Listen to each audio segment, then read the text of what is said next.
E zhytur në borxhe dhe në fyt, Komuna e Gostivarit rrezikon funksionimin normal në vitet e ardhshme dhe dhënien e shërbimeve ndaj qytetarëve.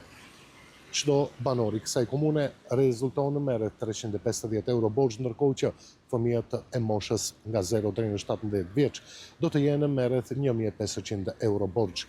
Banorët ankohen se akumulimi i gjithë këtij borxhi do duhej të paktën të kishte përmirësuar shërbimet ndaj tyre. Normalno da e ne e normalno.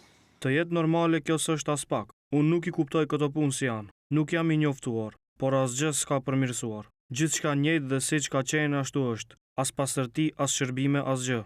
Unë jetoj të ndërtesat rreth lumit. Katastrofë është. Shikni kontejnerët ku jetoj si janë. Shumë pak kanë përmirësuar.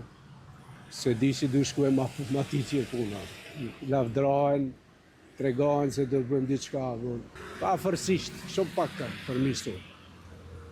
Ma ti tjetë se dia, jo gjë thaqë. Sa është e lavdrume, sa tregojnë se bëjnë atë punë, jo ashtu, me di këtu edhe në përfshata e 3 dije që është. Kur ka pas komune jonë ma pak, për herë ka qenë kështu, se cila grupacion që ka herë, se cila ka pas borxhe. Ma tepër folin se sa punojnë, këtu kene diçka lëvizit. Juristat paralemërojnë se keqpërdorimi i financave publike dhe shpërdorimi me detyrën zyrtare janë dy vepra për të cilat patjetër duhet të ketë përgjegjësi.